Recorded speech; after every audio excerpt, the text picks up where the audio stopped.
اور ایک عورت کے کراہنے کی آواز آئی ہے. معلوم ہوا کہ درد ذہ میں مبتلا ہے اور کوئی اس کو اٹینڈ کرنے والی کوئی خاتون نہیں ہے. گھر سے گئے ہیں, فرسٹ لیڈی اپنی اہلیہ کو لے کر آئے ہیں, انہوں نے اٹینڈ کیا ہے, اور اس کے بعد بچہ ہو گیا تو اندر سے ان کی اہلیہ کا امیر المومنین مبارک ہو بیٹا ہوا ہے.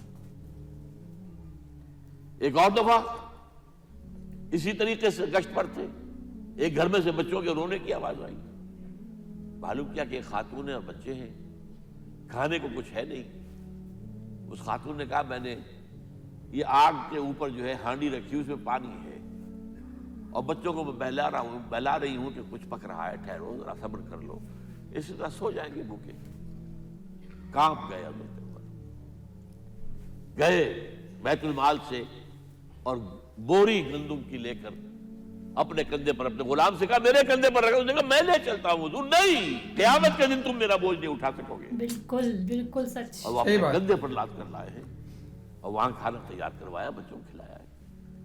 یہ نظام, یہ ہے رحمت للعالمینی کا مظہر. یہ جان لیجئے سیرت محمدی صلی اللہ علیہ وسلم کے جب آپ مطالعہ کرتے ہیں کہ وہ سارا انقلابی جدوجہد کا دور ہے, اس میں ابھی نظام کی جو خوبیاں ہیں وہ پورے طور پر سامنے نہیں آئی تھی. ابو بکر صدیق رضی اللہ تعالیٰ عنہ کا دور خلافت جو ہے وہ بھی کاؤنٹر ریولوشنری موومنٹس کو ختم کرنے میں صرف ہو گیا ہے, جسے انگریزی میں کہتے ہیں للی ان بلوم. نظام اسلام, اسلام کا نظام عدل اجتماعی جو ہے ایک کھلے ہوئے پھول کی طرح نظر آئے گا حضرت عمر رضی اللہ تعالیٰ عنہ کے دور خلافت میں. مساوات کا اندازہ آپ کر سکتے کوئی؟ خلیفہ وقت سفر کر رہا ہے بیت المقدس کا, کتنے کئی سو میل, میرے کم سے کم 500 میل تو ہوگا مدینے سے بیت المقدس. ایک اونٹنی ہے, ایک خادم ساتھ ہے, اسی اونٹنی کے اوپر راشن بھی ہے راستے کا, لہذا ایک وقت میں ایک آدمی سوار ہو سکتا ہے, دو نہیں.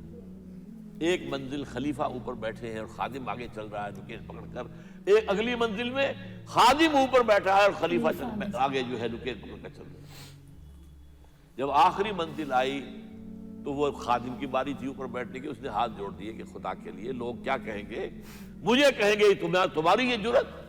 فرمایا نہیں, الدور دورک, نہیں, یہ تو حساب کا معاملہ ہے, میتھمیٹکس کا معاملہ ہے, یہ تمہاری باری ہے, بیٹھو. یہ بلندیاں, یہ عظمتیں, یہ عدل, یہ انصاف, اور پھر یہ کہ بوریا نشین, کوئی محل نہیں. ایک آیا ایرانی مدینے میں چکر لگایا, کوئی انہیں محل نظر نہیں آیا. اسے پوچھا ہے اینا ملککم, تمہارا بادشاہ کہاں ہے؟ جواب دیا گیا لیس لنا ملک بل لنا امیر, ہمارا کوئی ملک نہیں ہے, بادشاہ نہیں ہے, ہمارا امیر ہے. کہاں ہے تمہارا امیر بھائی؟ وہ بیت المال کے کچھ اونٹ گم ہو گئے تھے, سب تلاش کر چکے, نہیں ملا, ہمارا خلیفہ خود گیا ہے. کسی کو ساتھ لے کر گیا ہوگا آئیڈینٹیفیکیشن کے لیے, تو دیکھا دوپہر ہو گئی تھی, دھوپ تیز ہو گئی تھی. حضرت عمر اپنے درے کو اپنے گردن کے نیچے رکھ کر ایک درخت کی چھاؤں میں آرام کر رہے, نہ کوئی باڈی گارڈ ہے, نہ کوئی محافظ ہے.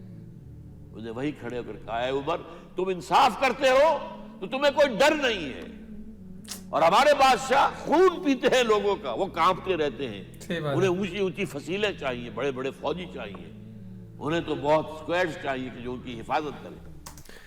تو جو صحیح سے انصاف کرتا ہے نا, یہ جو دل سے صاف ہوتا ہے, اس کو بھائی کبھی کسی کا ڈر نہیں ہوتا کسی بھی چیز کا. تو باقی یہ تھا حضرت عمر کا دور خلافت. تو اس میں انہوں نے یہ بتایا تھا کہ وہ کیسے کیسے انصاف کرتے تھے. ان کا جو انصاف کرنے کا طریقہ ہے وہ قیامت تک ہمیشہ یاد رکھا جائے گا. جس طریقے سے وہ رہتے تھے, جس طریقے سے وہ انصاف کرتے تھے, نہ کہ یہاں سے نہ کہ وہاں سے, بالکل ایکول انصاف وہ کرتے تھے.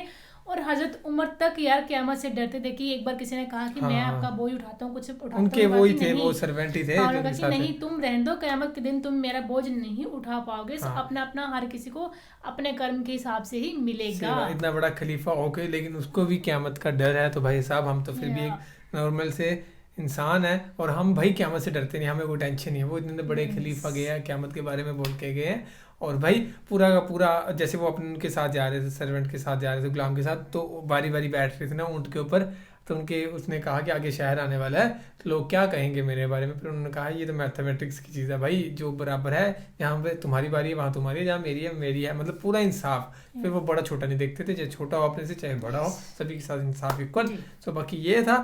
اور حضرت عمر کے بارے میں ضرور لکھنا کمنٹس کے بیچ میں. So guys thank you so much for watching the video. ملتے ہیں نیکسٹ ویڈیو میں.